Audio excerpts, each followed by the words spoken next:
قمر جاوید باجوہ صاحب کی اپنی پسند کے صحافیوں کے ساتھ ریٹائرمنٹ کے بعد ہوئی گفتگو منظر عام پر آ جائے تو وہ اس کی تردید کر دیتے ہیں۔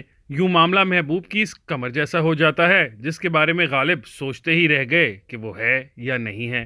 غالب کو ایسے سوال اٹھانے کے لیے مگر شاعری کی سہولت حاصل تھی اور وہ اس ہنر پر کامل گرفت کے حامل تھے۔ دور حاضر کے صحافی کو ان کے برعکس اپنی بیان کردہ کہانیوں کے لیے سوشل میڈیا پر وائرل ہونے کی طلب لاحق ہو چکی ہے۔ استعارے اور تلمیحات اس ضمن میں کام نہیں آتے۔ بات کھل کر بیان ہوگی تو لوگوں کو لطف آئے گا، لائکس اور شیئرز ملیں گے۔ باجوہ صاحب کا حالیہ انٹرویو مگر ضرورت سے کہیں زیادہ منہ پھٹ تھا۔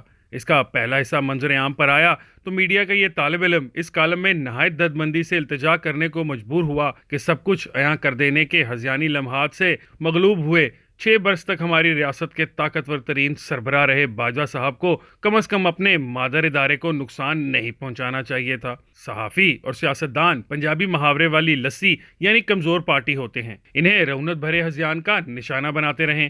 موصوف کے فرضی یا اصل انٹرویو کا جو حصہ میرا کالم چھپنے کے بعد منظر عام پر آیا، اس کا اصل نشانہ میری دانست میں وہ ادارہ ہے جس سے ہم ذلتوں کے مارے انصاف کی توقع رکھتے ہیں۔ اس ادارے کے چند نمایاں افراد کے نام لے کر باجوہ صاحب ٹک ٹاک کے اثر کا ذکر کرتے ہوئے یاوہ گوئی میں مصروف رہے۔ تیر کمان سے نظر بظاہر چلا دینے کے بعد تاہم منصور علی خان اور سلیم صافی سے فون پر گفتگو کی، مذکورہ انٹرویو کو فرضی ٹھہرا دیا۔ بالواسطہ اجاگر کی یہ تردید مگر ان زخموں کا ازالہ نہیں جو باجوہ صاحب سے منسوب گفتگو ایک نہیں کئی معتبر ناموں کو لگا چکی ہے۔ ان کی شدت اس وجہ سے بھی اپنی جگہ برقرار ہے کیونکہ ان سے منسوب گفتگو کو رپورٹ کرنے والے شاہد میتلا ڈٹے ہوئے ہیں کہ انہوں نے باجوہ صاحب سے تفصیلی ملاقات کی ہے۔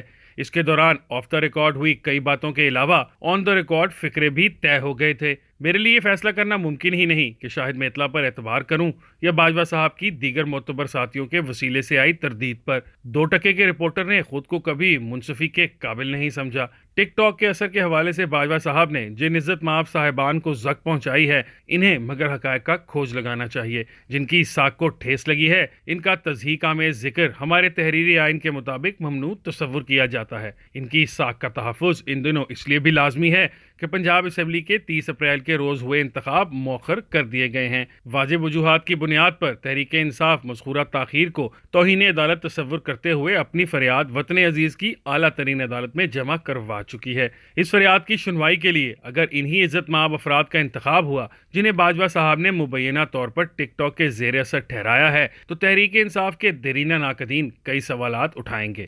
اشرافیہ کی غلام رعایا کا ادنیٰ رکن ہوتے ہوئے فقط اس توقع کا اظہار ہی کر سکتا ہوں کہ ایک حساس ترین موضوع کو زیر غور لانے سے قبل یہ طے کر لیا جائے کہ قمر جاوید باجوہ صاحب نے مذکورہ انٹرویو دیا تھا یا نہیں، اس کے دوران ٹک ٹاک کے اثر کا ذکر بھی ہوا تھا یا نہیں۔ مذکورہ انٹرویو روایتی اور سوشل میڈیا پر رش نہ لے رہا ہوتا تو آج کے کالم کو میں فقط ایک اور موضوع تک محدود رکھتا۔ معاشی امور سے میں تقریباً نابلد ہوں۔ خارجہ امور کی رپورٹنگ پر 2 سے زائد دہائیوں تک مامور رہنے کی وجہ سے البتہ یہ جان چکا ہوں کہ IMF عالمی معیشت کا نگہباں ادارہ ہوتے ہوئے مدد کے طالب ممالک کے سیاسی معاملات پر تبصرہ آرائی سے گریز کرتا ہے۔ وہ خود کو محض ایک بینک کی پہچان تک محدود رہنے کو مصر ہے۔ اس سے قرض یا مدد مانگنے جاؤ تو ویسے ہی سوالات اٹھاتا ہے جو کوئی بھی ساہوکار قرض کے محتاج یا عادی فرد کے روبرو اٹھائے گا۔ پنجاب اسمبلی کے انتخابات 8 اکتوبر تک مؤخر کرتے ہوئے الیکشن کمیشن نے جو وجوہات بیان کی ان میں پاکستان کی معاشی مشکلات کا ذکر بھی تھا۔ تاثر یہ دیا گیا کہ IMF کو رام کرنے کے لیے ہماری ریاست بے تحاشا منصوبوں کی تکمیل کے لیے سرمایہ فراہم نہیں کر سکتی۔ انتخاب کرانے کے لیے درکار سرمایہ بھی اس تناظر میں فی الوقت میسر نہیں ہے۔ الیکشن کمیشن کے بیان کردہ جواز منظر عام پر آئے تو میری ناقص یادداشت کے مطابق غالباً تاریخ میں پہلی بار IMF نے ایک بیان جاری کیا جس میں ہماری حکومت کو آئینی تقاضے یاد دلائے گئے ہیں۔ فیلڈ مارشل ایوب خان کی چھتری تلے چلایا سیاسی نظام، ورلڈ بینک اور IMF جیسے ادارے دنیا کے بے تحاشا غریب ممالک کے روبرو بطور ماڈل اجاگر کرتے رہے ہیں۔ اس دور کو اب کم لوگ یاد رکھے ہوئے ہیں۔ جنرل ضیاء اور جنرل مشرف کے ادوار تاہم میری نسل کے لیے حالیہ تاریخ ہیں۔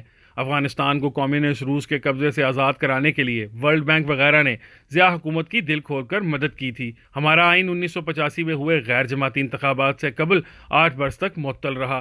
ہماری تمام سیاسی جماعتیں بلا استثناء کالعدم ٹھہرا دی گئی تھیں۔ اخبارات میں کوئی خبر یا مضمون چھپنے سے پہلے سینسر کی چکی سے گزرتے تھے۔ جن صحافیوں نے اس کی مزاحمت کی، ان میں سے ناصر زیدی جیسے مسکین کو برسرعام کوڑے بھی لگائے گئے۔ سینکڑوں سیاسی کارکن اس عہد میں اپنی جوانیاں جیلوں کی نظر کر دینے کو مجبور ہوئے۔ جو بچ گئے جلا وطنی کے ماتوب ہوئے۔ مجھے یاد نہیں پڑتا کہ اس دوران ایک بار بھی آئی ایم ایف نے پاکستان کو اس کی آئینی ذمہ داریاں یاد دلائی تھیں۔ آئینی ذمہ داریوں سے آئی ایم ایف کا تقابل جنرل مشرف کے دور میں بھی جاری رہا۔ گزشتہ برس کے اپریل سے اقتدار میں آئی شہباز حکومت نے مگر تاریخ بنا دی ہے۔ اس کی تشکیل آئینی تقاضوں کے عین مطابق ہوئی تھی۔ تحریک عدم اعتماد اس کا وسیلہ تھا۔ آئینی تقاضوں کے مطابق قائم ہوئی اس حکومت کو بھی لیکن عمران خان اور اس کے حامی تسلسل اور حقارت سے امپورٹڈ حکومت پکارتے ہیں۔ مذکورہ حکومت مبینہ طور پر واشنگٹن سے امپورٹ ہوئی تھی، جو آئی ایم ایف کی فیصلہ سازی میں کلیدی کردار ادا کرتا ہے۔ اسے مگر اب اقتصادی اعتبار سے سہارا فراہم کرنے کی بجائے آئینی تقاضے یاد کرائے جا رہے ہیں۔ تبدیلی واقعتاً آ چکی ہے۔